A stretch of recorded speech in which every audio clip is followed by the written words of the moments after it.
Yo, what's going on, right? Your boy, with a brand new video for you guys today. Welcome to Archery Friday. And today's episode of Archery Friday, we're gonna talk about expert react videos. So unless you're new to YouTube, you've seen expert react videos all over the place. Gameology exists in 90% of their channel, if not all their channel, is expert reacts. GameSpot does expert react videos. GQ does expert react videos. And in today's video, I'm gonna talk about why expert react videos aren't necessarily the best kind of content in terms of you, the viewer, being informed. A lot of expert react videos are not actually involving like real like experts. They're involving people who just have some form of experience in a field. You know, you might have like an actual cop who's only been a cop for a couple years doing an expert react video, but he might not actually be someone who studies, you know, being a cop and things like that. So just a job that he had. You might have someone who's doing expert react videos when it comes to like firearms, and you know, they can just teach, they can tell you about what when it comes to like things that they themselves use, but not necessarily give you like historical backgrounds or have the wealth of knowledge. Say like Johnny Ferguson, who does the reaction videos for GameSpot. He's very intelligent. He knows exactly what he's talking about. He works for a historical weapon firearms museum, so he has all that information. But sometimes you get guys who don't have that wealth of knowledge, and all they can really compare what they see on their screen to is, you know, the things that they themselves have used, and not necessarily, you know, be able to provide the information that the viewer will want to have when it comes to a situation. So in my field of archery, you know, I will see like these archery videos, and it kind of pains me seeing them because like they're not necessarily wrong or incorrect or anything like that, but the information that they give, you know, can be misleading to those who aren't archers. For example, I think I saw one with Gameology. It might have been Gameology. I don't remember which one it was. And the archer was pretty much talking about, you know, ways that you can or can't hold a bow. So this is my Black Hunter longbow, and so what you'll see in that video, I'm not gonna have it on here, but what you'll see in his video, he'll talk about like how, you know, you will hold, how the proper way to hold a bow is. He'll say, you know, you kind of hold it like that. That's the proper way to hold a bow. The thing is, no, that's not incorrect, but it's also not correct either.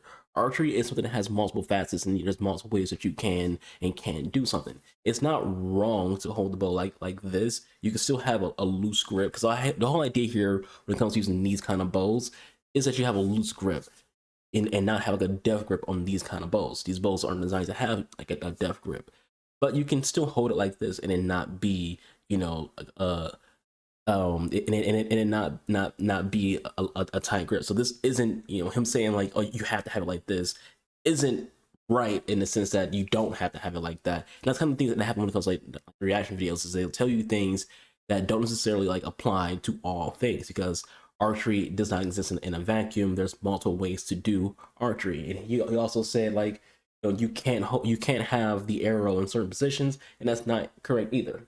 So this is my Turkish fiberglass bow. It's not strong. I'm not sure any of this video, but in Turkish archery, you know, it's actually spoken of in the historical text that, you know, you want to hold the bow with a tight grip. So this bow goes against, you know, that thought of having a loose grip or even loose when it comes like that. But the thought of Turkish archery was you should be holding the bow tight enough to where water cannot get through your hands. So what will happen when it comes to like these videos is they'll say like, oh, you can't have your arrows like resting like this. That's not how it goes. It goes on this side. You know, it doesn't go on that side. It goes on this side. It's like both of those are right. You know, you can have it on either side. You know, again, archers trying to sit in the vacuum. You know, a lot of these experts, they will probably call Korean archery wrong. Korean archery, you know, you have to go a little bit of like a grip like this in Korean archery, like, you know, kind of like that. See, if you watch New Sensei, who, you know, practices, you know, that style, sorry about the glare, you'll see him holding the bow in this way, and like you can hold it that way. You can, you know, shoot it off. This isn't wrong. This isn't wrong. You know, that's not, having it on your knuckle isn't wrong. Having it on your thumb isn't wrong. Another area you would hear someone who wants to be an expert, or, you know, acts like they're experts on the internet, would be in a way of, you know, the way people draw. I mentioned before that people will talk about, you know, you people who shoot with triggers That's how they're trained to shoot. They don't really know other forms of archery when it comes to like draws, like solid draws and pinch draws and all these other kind of draws. So like you might be someone who posts a video of you doing a thumb draw, you might get a comment someone saying, oh, you're drawing it wrong. Who draws with their thumb? Because they don't know, that there's other ways of archery out there that is taught to people. There'll be people out there who are like, oh, you're only supposed to, use a trigger. You're only supposed to use, 3-under. You're only supposed to use this kind of protection. That kind of, you don't use that at all. When it's like, there is more than just one way to do archery, which is a general point of this video and a general thing that people like Armin Hirmer will tell you, is that there's more than one way to do this thing that we all love. It's not a one size fit all kind of thing. It's not a, it doesn't exist in a vacuum. And what you see, me do and what you see someone else do are both correct. The only time there's ever anything that's actually wrong in archery, is the very obvious things on, draw firing, for example. There are obvious, things in archery that are wrong. But a lot of times when it comes to expert react videos, what they're saying is like, what you're supposed to do, what you can't do, usually is not so black and white when it comes to that kind of response. The moral of the story is, none of those are wrong. It's so when you hear these expert react videos and telling you this is the wrong way to do something, that's not correct.